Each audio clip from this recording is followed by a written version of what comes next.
ఆవిర్భావ దినోత్సవం అని అనగానే పవన్ కళ్యాణ్ నేను ఎంత పేరుందో నాకే తెలీదు. ఇంగ్లీష్ పేపర్లో కూడా రాస్తారని నా పేరు అనుకుంటాను అప్పుడప్పుడు. ఏదో నేషనల్ పేపర్లో ఢిల్లీ నుంచి ఎవరో తెలుగు జర్నలిస్ట్ పంపించాల, హిందీ జర్నలిస్ట్ పంపించారు నాకు. Pawan Kalyan changes his ideology left right and centre అని. అంటే వీడి అవసరాలకి ఎలా పడితే అలా మార్చేస్తాడని నాకు అనిపించింది. అలా ఎలా పడితే అలా మార్చేసేవాడు 11 సంవత్సరాలు పార్టీని నడపగలడా? 7 సినిమాలతోటి సూపర్ స్టార్డమ్ రాగలదా? నేను వద్దనుకున్నా ఓజీ అని అంటా ఉంటారు, అవన్నీ వస్తాయా? 2007లో నేను కామన్మెన్ ప్రొటెక్షన్ ఫోర్స్ పెట్టినప్పుడు చాలామంది నాకు ఇష్టమైన నాయకులు, ప్రభావితం చేసిన నాయకులు, ఒకరితో ఒకరికి సంబంధం లేదు. ఒకళ్ళు నారాయణ గురు అయితే ఇంకొకళ్ళు షెగువేరా, ఒకళ్ళు జయప్రకాష్ నారాయణ అయితే ఇంకొకళ్ళు లోకమాన్య బాలగంగాధర్ తిలక్, ఒకళ్ళు మదర్ తెరీసా అయితే ఇంకో వైపున భగత్ సింగ్. ఆ రోజు నన్ను అందరూ అన్నారు, నీకేంటి ఇంత పిచ్చి ఏంటి, నీకు కన్ఫ్యూజ్డ్ ఐడియాలజీ నీది అంటే నేను రోజు చెప్పలేకపోయాను అందరికీ. పవన్ కళ్యాణ్ ఐడియాలజీ ఏంటంటే ఇంత భిన్నమైన వ్యక్తుల్లో ఏకత్వం చూడగలగడం పవన్ కళ్యాణ్ ఐడియాలజీ. ఆ ఏకత్వాన్ని చూడగలిగాం కాబట్టి ఆ 7 సిద్ధాంతాలు వచ్చినాయి. నాకు ఒక్కొక్కరిలో నాకు నచ్చిన అంశాన్ని తీసుకొని నాకు వ్యక్తిగతంగా బలం ఇవ్వడం చూశాను. అది నా మీద ఎంత ప్రభావితం చూపించింది, అది ఎంత సక్సెస్ ఇచ్చిందో కూడా నాకు తెలుసు. అంటే నేను అందరిలాగా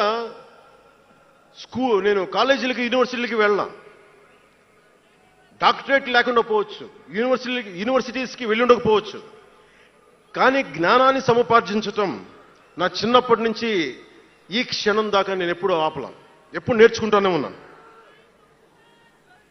అంటే చిన్నప్పుడు ఇలస్ట్రేటెడ్ వీక్లీలు, ఫ్రంట్ లైన్ మ్యాగజైన్లు, న్యూస్ పేపర్లు, సోవియట్ భూమి పత్రికలు, చరిత్ర, సంస్కృతి పుస్తకాలు, సాహిత్యం, ఫిలాసఫీ, ఫారిన్ అఫైర్స్ ఇవేమి చదవటం ఆపలా ఇప్పటిదాకా. అవన్నీ సామాజిక, చారిత్రక, రాజకీయ అంశాల మీద అవగాహన లేకుండా ఎందుకు పార్టీ పెడతాం? దేశ విభజన, కలోనియల్ చరిత్ర, తిరుగుబాట్లు, చిట్టాగాంగ్, విప్లవ వీరులు, తాకట్టులో భారతదేశం, యాడమ్ స్మిత్లు, మాల్థూసియన్ థీరీలు చదవకుండా, అర్థం చేసుకోకుండా పార్టీ పెట్టేస్తామా? అంటే ఇవన్నీ ఇంత అవగాహన, ఇంత సామాజిక పరిజ్ఞానం సినిమాలు చేసుకునే వాడికి ఎలా ఉంటుంది అవగాహన అని? అదే కదా. అంటే దానికోసం ఎలా పుట్టాలండి? ప్రత్యేకంగా తెల్లగడ్డం వేసుకొని పుట్టాలా అండి? ఆకాశంలోకి చూస్తా తెల్లగడ్డం వేసుకొని సామాన్యుడికి అర్థం కాని లిటరరీ టర్మ్స్ తోటి మాటల్ని మాట్లాడాలా? పోనీ పార్టీ పెట్టాలి అంటే నాన్న ముఖ్యమంత్రి అయి ఉండాలా? మావయ్య కేంద్ర మంత్రి అయి ఉండాలా? బాబాయిని చంపించి ఉండాలా అని ఎక్కడ రాసిలేదు కదా. అంటే దశాబ్దం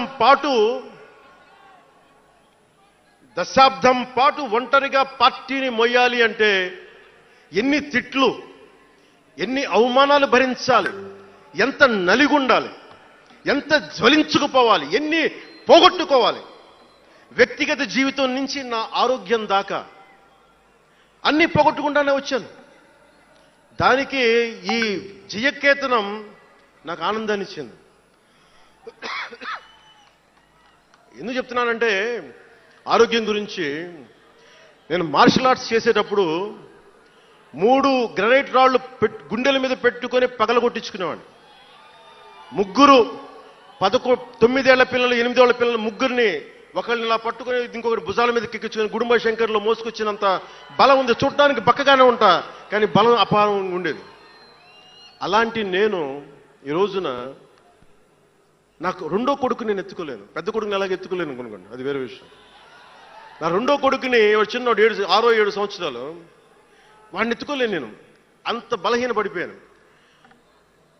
కానీ బలం తెచ్చుకుంటాం మీ అందరి ఆశీస్సులతోటి, బద్దలు కొడతాం మళ్ళీ.